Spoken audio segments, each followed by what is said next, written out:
Good evening and welcome to Ayedi TV, empowering you. My name is Bridget Cimenta, your host, and we are into another episode of the 16 Days of Activism. We are commemorating the elimination of all forms of violence together with the Globe. We've joined the Globe as Ayedi TV in partnership with MUST, and right now we are at the university, that is MUST, whereby we are carrying out some of the activities.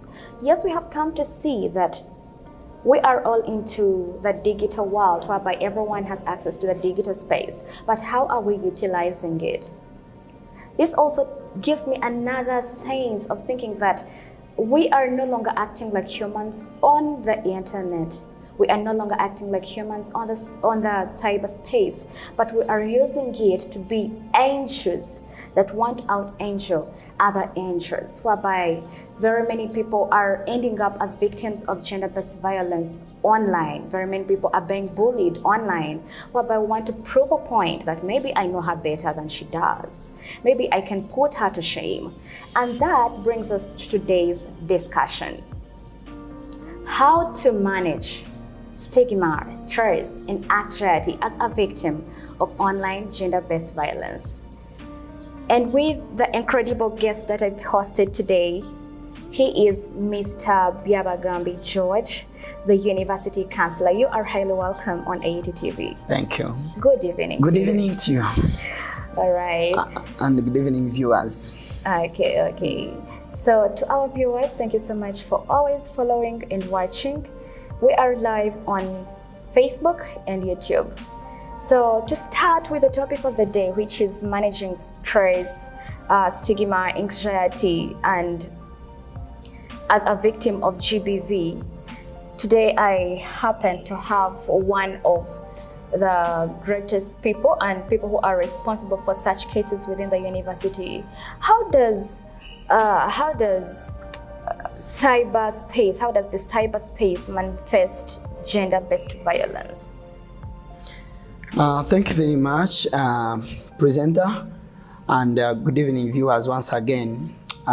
George Byabagambi, my name, and I want to start with, first of all, managing. Okay, but before that, it manifests in many ways, and we want probably, I would first of all look at those forms.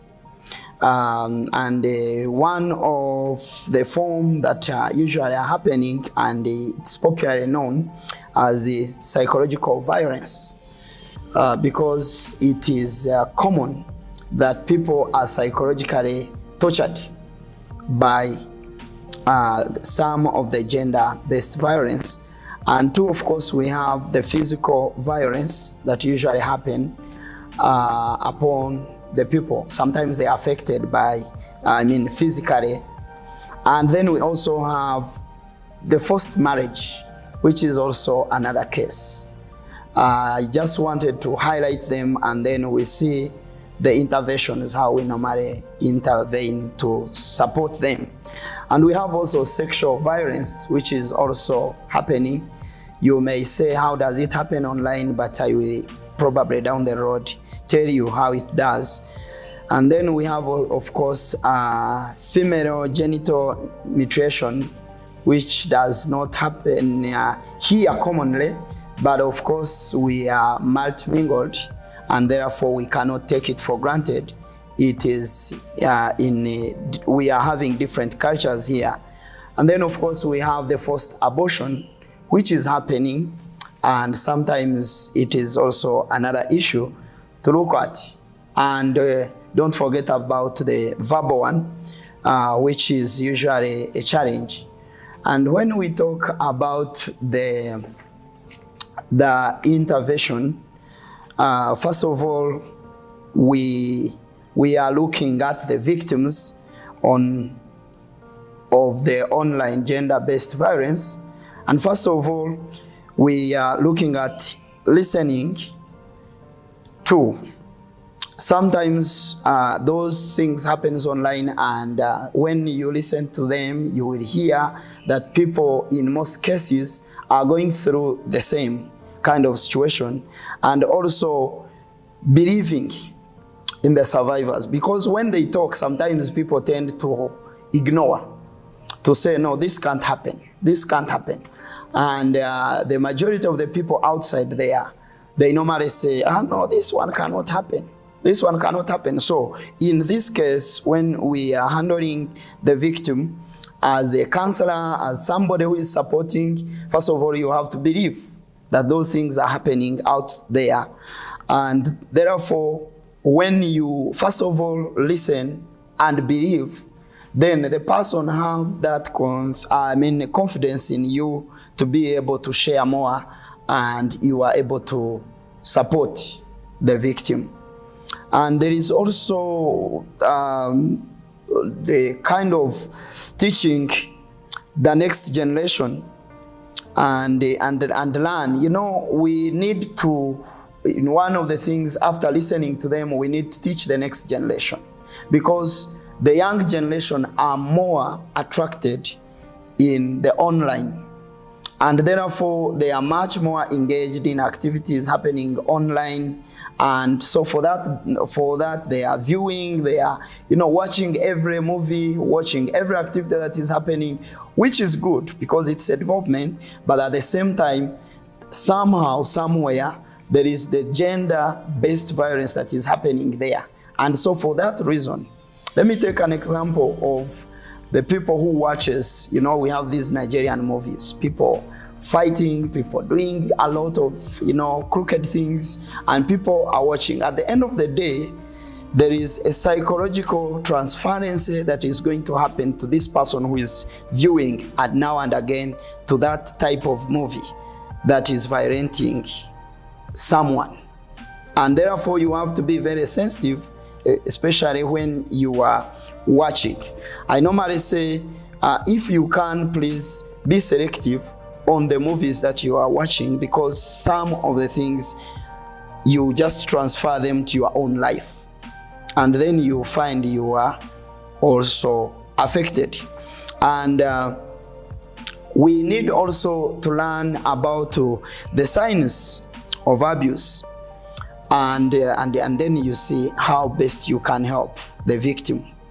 Because after somebody has been affected, one thing that will happen will be this person will automatically be reserved. The person will not be able to open up. The person will be isolated, very quiet. And the reason is not because this person is introvert, but it is because of what he's going through in the gender-based violence. If somebody has been going through the traumatic situation in home or online, then someone tends to remain in his room, on his phone. And we are introverts. Yeah, and he becomes introvert because, you know, this type of, you know, we are now in a technological era where everyone in the house have a smartphone, and therefore, because of what you have been watching, you tend to be an introvert. Okay? Not because you are meant to be that, but because of what you have seen and because of the violence you have seen on the online, then you end up, you know, being affected. Does that happen when this case has been happening to you, or when you just out of the blue watch something happening to a friend? No, some people, it happens when you go through the situation, and now you are looking for a comfort.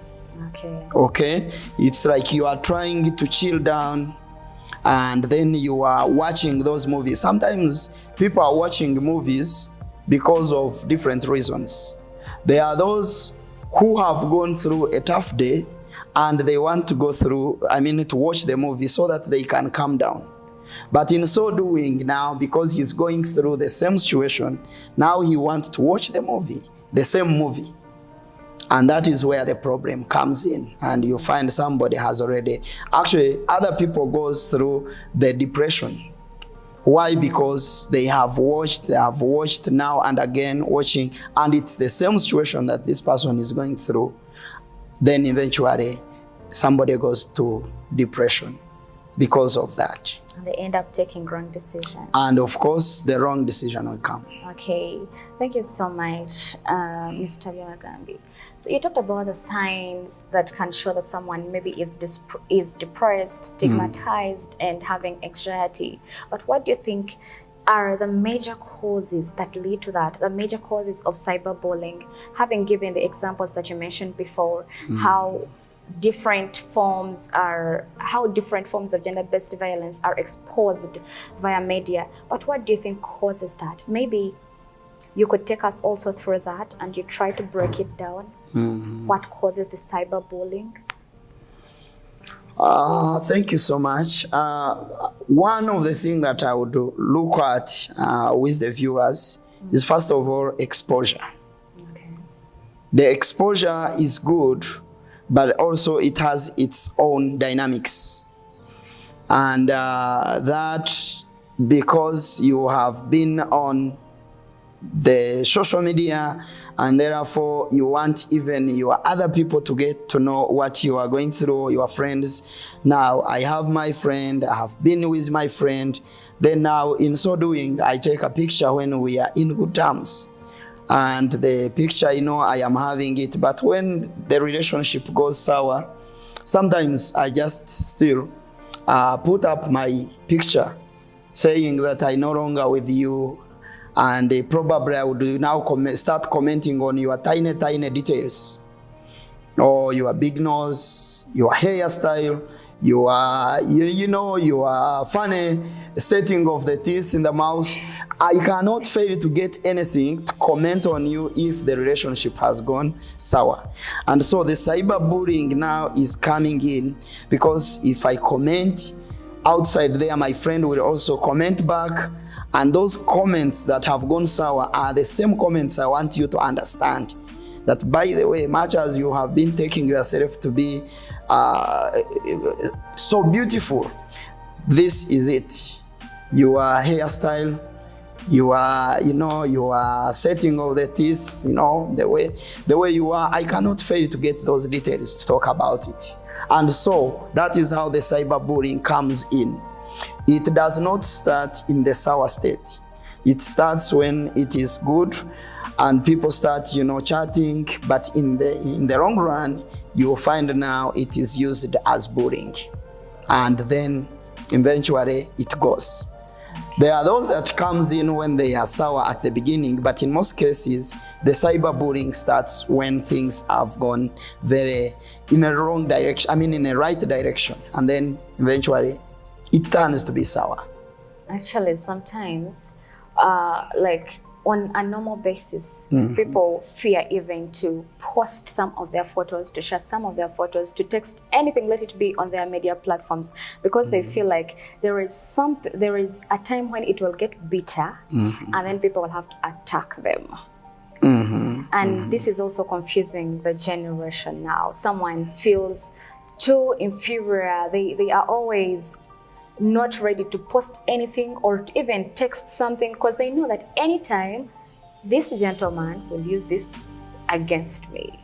And they feel like it can't be like that. That is why we, as a university here, of course now the Office of the Vice Chancellor and the Communication Office, they are trying, and of course as Anti-Sexual Harassment Committee, where I am part of with my colleagues, we are trying to work together for the cyber law to make sure that if someone is bullying you on a media platform, what can you do? What can the university do against this person? Because initially, since it has been a new development, everything was being transferred to the social media and every platform, and you can recklessly use your phone in any way you want. But I think now it's the time that we are also looking at how are you posting your posters, what are you posting, and how are you using it? So that if you are misusing it, or you are using it to abuse other people's rights, then you shall be in for it. Of course, it cuts across both to the students and also to the staff. Okay, fine. So as a university, we've been seeing these things trending maybe on the media, like a video going viral of nude pictures leaking or videos. As a university, have you experienced some of these cases whereby you have some victims around? Of course, as I said, the cases are coming up because this is a new development and we are dealing with young people. And therefore, those things have happened. We have heard of about two serious cases, but even more than that. And of course, as administrators, we have sat with the students to talk with them, to do the counseling, and also guide them on how to use their phones right. Okay. Because we thought it may not be the right time to implicate them in the courts of law, because this is something new. Now we are on the stage of warning, of sensitizing. And I think that's the reason why I am here in the AYT-TV, also to sensitize our community, our student community, to say it's now time to use our phones, our computers very well, because the cyber law is coming up and it will catch you. So that don't use it just for the sake of exciting the public and forgetting other people's rights. Actually, the Computer Misuse Act is already out. So if at all they would love to pay the 15 million, then they can go on. Oh, yes. Oh, yes. So we are now sensitizing everyone to be ready for, to make sure that you are now be aware of the cyber law and how to use it for the betterment of everyone in the society. All right, Mr. Byabagambi. So to come back to the basis of this discussion, I am already a survivor of gender-based violence, online gender-based violence. How do you think I can manage the stress, the depression, the anxiety? How can I manage it? How can I deal with such cases? Okay, first of all, when the gender-based violence has happened to you, the online one, you have to understand, to appreciate that it happened. Because some people lives in denial stage, where it happened, but someone still says, no, it can't be me. I imagine so and so. So living in the denial is also a problem. And therefore, you must accept that, yes, this took place, happened. And now, appreciate also, where did it happen? If you know it happened on this, please now try to go slow. Don't also post to defend yourself, because the more you post to defend yourself, the more you shall be affected psychologically, because there will be more words that will come against you. There will be more actions that will happen on that platform. So please withdraw from that social media to make sure that you compose yourself. But first of all, accept. Do you encourage silence? Would silence be an option when that happens? Yes and no. Okay. Because if it happens, it has already happened, then you have first of all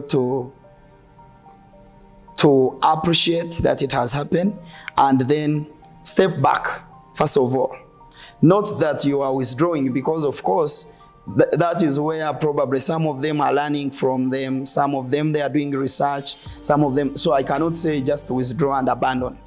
But also know the source and what type of discussion was that, and avoid those kind of discussions that happened during that event.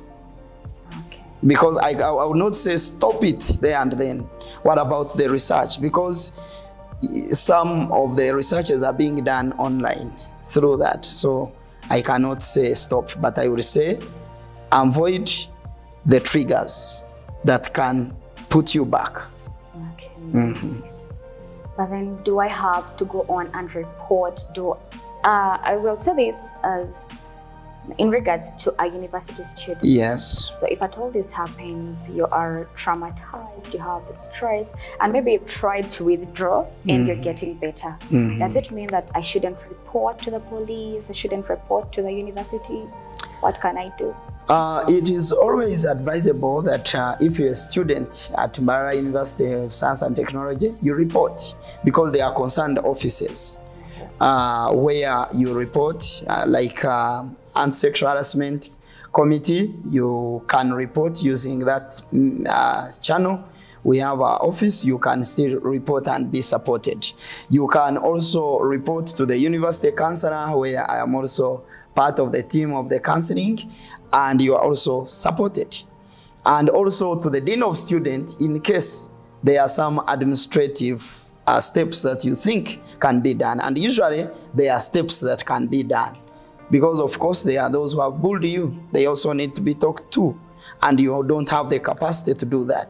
That is the role of the Dean of Students, to talk with that kind of individuals. So don't stop at that. And then probably it may be upon, it can be the onus of the University Counsellor, the Anti-Sexual Harassment Committee, to advise you whether you still need to go to the police and report, because we weigh the weight of your complaint to see whether it really, because there are some of, as students, we have to appreciate there are students when they are just, doing it, not intending to do it, but they, at the end of the day, they find you are already affected.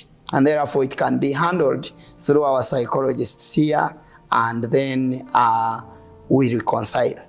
Okay. But if we think that this needs also the police to be aware, then we can still advise that type of a student to move on. And we still support to the police. And even if it needs court, as a university, we can still support you to move extra steps. Amazing. But we first deal with it at our level within the university. Okay. Yeah. So you talked about how you do the reconciling, maybe put everything to order. Mm-hmm. But there is this problem of victim blaming, whereby it is now the victim into the case, and we are forgetting the perpetrator who caused this, maybe who circulated the nude videos or the pictures. So as a university, which interventions do you have to deal with the perpetrators? Of course, there is we are having different offices and handling different things. First of all, the perpetrators, we also deal with them in a way that we normally call, because in the office of the Dean of Students, we call both to understand under what circumstance did it happen. Because sometimes we need to listen from the two sides to be able to balance the game. And then from there, each one has his case to answer. Okay? Yes, we know, but we know you are affected psychologically, but the other party is also is the one who caused the other side. So we normally balance the two, and we deal with both. And some people end up in disciplinary committee, internal disciplinary committee, and even they can go ahead and have to defend themselves from what they did. So we don't simply, it's not a simple case that we stop it here. It can even go to the Students' Welfare Committee. Okay. Yeah. And maybe something else, Counsellor.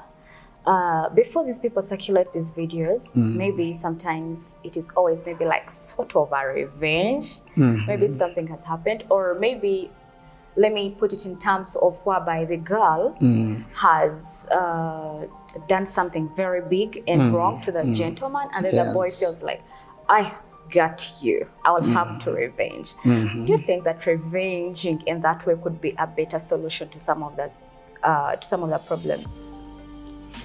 As I mentioned, of course, these are young people, and some of them, by the way, they are just starting a relationship. And at times those relationships grow and you find themselves in marriage. And therefore, I normally advise that revenge may not help. If there is a kind of disagreement, then you have to sit and resolve the disagreement and the relationship keep going. because I have seen those relationships develop into marriage, into a serious relationship. We are having so many former students getting married to each other, and this relationship began at that level. But sometimes those who have made it to succeed in a relationship are those people who have appreciated each one's weakness and strength. Because you will find the breakage of the relationship is coming because of one thing or two: unfaithfulness and suspicious. Because this has been my girlfriend, and now on Wednesday I met him with X in the evening going out. They normally call it out. And so for that reason, the other person says, aha, now I have got you, let me do this. And in so doing, everyone wants to revenge, and it ends up being in a terrible situation. So to me, I think there is a need, first of all, of sitting together, of a dialogue, and then building the relationship. If at all this relationship had started with a good intention. Because at times there is the relationship that starts because of other different reasons, like just for sexual satisfaction, and stop there. And so somebody does not care if the relationship had been sour, and they can break away. But if the relationship has started because of serious reasons, and then down the road we have some challenges, then the dialogue is very important. And at times, you can do the counseling. You can come for the counseling, and we go through the counseling, and the relationship moves. By the way, I have the testimony of so many students that have gone through the relationship of that kind of nature, and then they have challenges, and we do some counseling and panel beating, and today they are happily married. Wow. So I want to say that it depends on the intention of the relationship. If the relationship was that upright relationship of getting married, then any kind of situation needs a dialogue. But if it was that sexual satisfaction and, then sometimes it dies off and ends up in that kind of situation. Okay. Mm-hmm. Thank you so much for sharing your ideas. They've been really amazing. And of course, even though we had to enjoy the show, we also have to come to an end.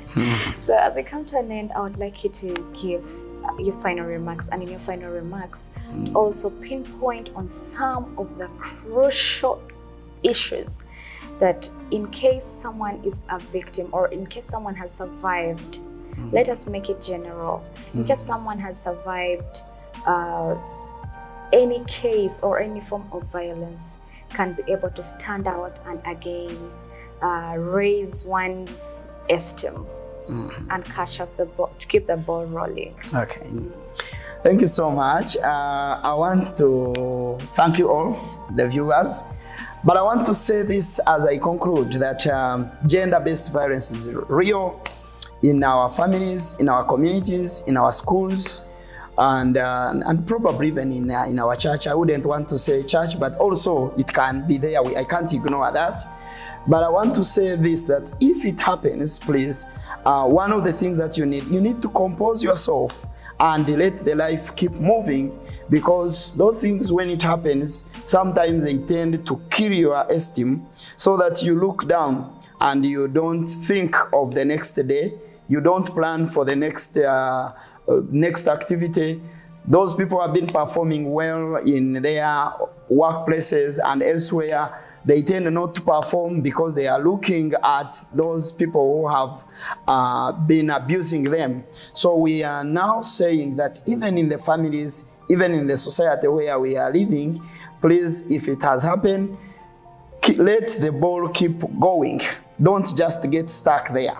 Forget the past, but also as you tend to forget the past, appreciate where it happened, and then jump to the next level to keep going. because by the way, you have failed today, but tomorrow is your day to succeed. So I want to say, don't just fail today and die off, but please keep shining, keep going, because the life is like that and we must move forward. God bless you and have a nice day. Thank you so much. I can see. Thank you so much for coming to AET TV. Thank you. And thank you for sharing your ideas. So You're welcome. I've been on AET TV empowering you with your host, Bridget and Samantha. Thank you so much for keeping it on AET TV. And we shall be doing this every day at 5 to 6 and also from 6 to 7, sharing different ideologies on how to eliminate GBV. Thank you.